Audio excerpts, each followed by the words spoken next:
तर आज आपण करतो आहोत मस्त अशी पुरणाची पोळी। तर आज मी करणार आहे चॉकलेटची पुरणपोळी। तर पुरणाची पोळी आपण नेहमीच करतो, पण आज आपण करूया छोट्या मुलांसाठी मस्त अशी चॉकलेटची पुरणपोळी। छोटी मुलं का, तर आपण मोठ्यांनाही आवडेल अशी ही भन्नाट पुरणपोळी अगदी सोप्या पद्धतीने मी तुम्हाला आज दाखवणार आहे। तर पुरणपोळी करण्यासाठी मी इथे घेतलेला आहे 1 कप मैदा आणि त्यामध्ये अगदी चिमूटभर मीठ इथं घातलेलं आहे। मीठ खूप जास्त घालायचं नाही आणि थोडंसं पाणी घालून हे कणिक मळून घ्यायचं आहे। तर तुम्हाला इथे गव्हाच्या पिठाचा वापर करायचा असेल तरी तुम्ही करू शकता, पण चॉकलेटची पुरणपोळी आहे त्यामुळे मैद्याच्या पिठाचा वापर करायचा, जेणेकरून त्याची चव आणखीन छान होते। त्यामुळे मी इथे मैदा वापरला आहे आणि मैदा छान मी मळून घेतलेला आहे, म्हणजे कणिक छान मळून घेतलं आहे आणि आता त्यात थोडं अर्धा ते 1 चमचाभर तेल घालून आणखीन थोडंसं छान ह्या पिठाला मसाज करून घेणार आहे, जेणेकरून आपली पोळी छान अशी मऊ लुसलुशीत होईल। तर मस्त इथे माझं कणिक मळून झालेलं आहे।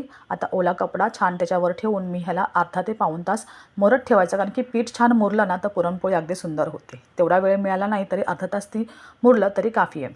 तर इथे मी घेतलेलं आहे चॉकलेट आपलं पुरण बनवण्यासाठी आणि चॉकलेट 100 ग्राम घेतलेलं आहे। कंपाऊंड चॉकलेट घेतलेलं आहे, ते छान किसून घेतलं आणि त्यामध्ये घालते आहे खोवा। तर 100 ग्राम इथं मी घेतलेला आहे खोवा आणि तो सुद्धा मी छान अगदी 1 मिनिटभर मंद गॅसवरती परतून घेतलेला आहे। तो परतायचा आहे, जेणेकरून त्याची चव आणखीन छान होईल आणि तो खोवा छान थंड करून घ्यायचा। त्यानंतर तो आपल्या चॉकलेटच्या मिश्रणमध्ये घालायचा आहे। तर माझा इथं थोडासा गरम होता, त्यामुळे चॉकलेट पटकन मेल्ट झालं, पण खोवा छान थंड करून घ्यायचा।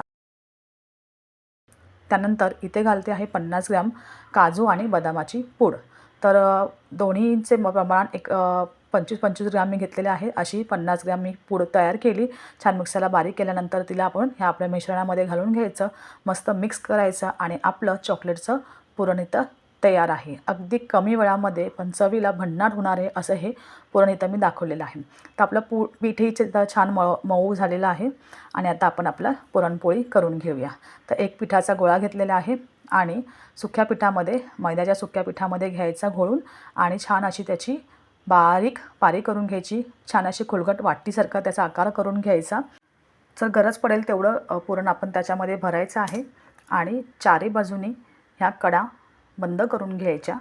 व्यवस्थित पूर्ण आतल्या बाजूला स्टफ करायचं आहे आणि कडा बंद करून झाल्यावर पुन्हा सुका पिठामध्ये हा गोळा मिक्स करून घ्यायचा। दोन्ही बाजूनी छान पीठ लावून घ्यायचं आणि अशा पद्धतीने आपल्याला ही पोळी चॉकलेटची लाटून घ्यायची आहे।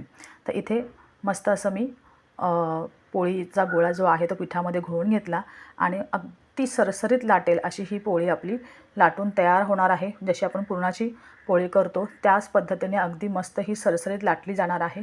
कुठेही चिकटणार नाही आणि काहीही प्रॉब्लेम होणार नाही तुम्हाला लाटताना, जर ह्या पद्धतीचं सारण तुम्ही चॉकलेटचं बनवलं तर, आणि ते चवीलाही खूप छान आहे। त्यामुळे नक्की ही पोळी ट्राय करा। तर पोळी छान लाटून झालेली आहे आणि आता आपण तवा छान गरम करून घेतलेला आहे, त्यावर मी थोडंसं तेल घालून घेते आणि आपली ही चॉकलेटची पोळी घालून घेते। तर अगदी जो चॉकलेटचा जास्त दिसणारा भाग आहे तो वरच्या बाजूला ठेवायचा आणि खालच्या बाजूची पोळी छान पहिल्यांदा घालून घ्यायचं आणि मस्त असं चारी बाजूने तेल घालून, तूप घालून, जे घालते त्या पद्धतीने आपण घालायचं आहे आणि व्यवस्थित ही पोळी छान खरपूस अशी मंद फ्लेमवरती शेकून घ्यायची आहे।